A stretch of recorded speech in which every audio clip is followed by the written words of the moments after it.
காலைதோறும் புதியவை. உற்சாகம் தரும் நற்சேவை. மே 27. அதனால் அந்த மனுஷன் கிழக்கத்தி புத்திரர் எல்லாரிலும் பெரியவனாய் இருந்தான். யோபு 1:3. இந்தியாவில் ஒரு மிகப்பெரும் தொழிலதிபர் ரத்தன் டாடா என்பவர் மிகப்பெரிய தொழிலதிபரானாலும் எளிய வாழ்க்கை வாழ்ந்துள்ளார். தன் உறவினர்களை காட்டிலும் தன் கம்பெனியில் வேலை பார்ப்பவர்களுக்கு முக்கிய பதவிகள், தீர்மானங்கள் எடுக்கும் முடிவுகளை கொடுத்துள்ளார். இவர் ஏழைகளால் நேசிக்கப்படுபவர். ஊனமுற்றோர்களுக்கு நிறைய உதவிகளை செய்துள்ளார். துணிமணிகள் கூட சாதாரண மக்கள் வாங்கும் அளவிற்கு விலையை நிர்ணயித்துள்ளார்.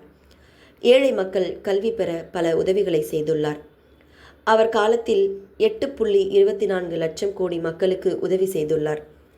கொரோனா காலத்தில் தன் ஊழியர்கள் யாரையும் வெளியே அனுப்பாமல், வேலை செய்யாமல் வீட்டில் இருந்தபடியே பாதுகாப்பாக இருக்கலாம் என்று சம்பளம் கொடுத்து பாதுகாத்தார்.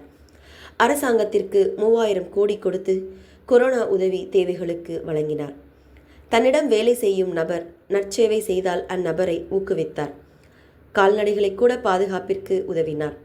இப்படித்தான் சொத்தை நிர்வகிக்க வேண்டும். இன்றும் அவர் இல்லாமலே அதே சேவை, நற்செயல்கள் தொடர்கிறது. ஆனால் கர்த்தர் எதையாவது உங்களுக்கு கொடுக்கும்போது அதன் உரிமையை விட்டுவிடுவதில்லை.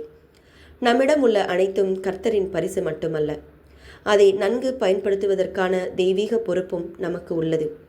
கர்த்தர் செல்வத்தையும் வளங்களையும் அவருடைய ராஜ்யத்திற்காக நிர்வகிக்கும் நிதி ஆலோசகர்கள் நாம்.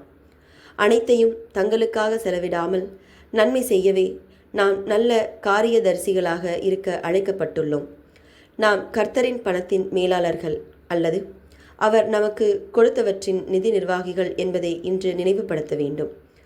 அவனுக்கு 7000 ஆடுகளும் 3000 ஒட்டகங்களும் 500 ஏர் மாடுகளும் 500 கழுதைகளும் ஆகிய மிருக ஜீவன்கள் இருந்ததுமன்றி திரளான பணிவிடைக்காரரும் இருந்தார்கள்.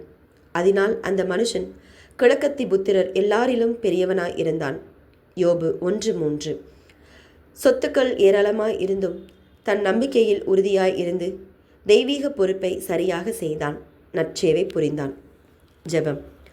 நல்ல தகப்பனே, உம்மால் கிடைக்கப்பெற்ற செல்வத்தை நாங்களும் ஏழை எளியவர்களுக்கு உதவ ஆசீர்வதியும்.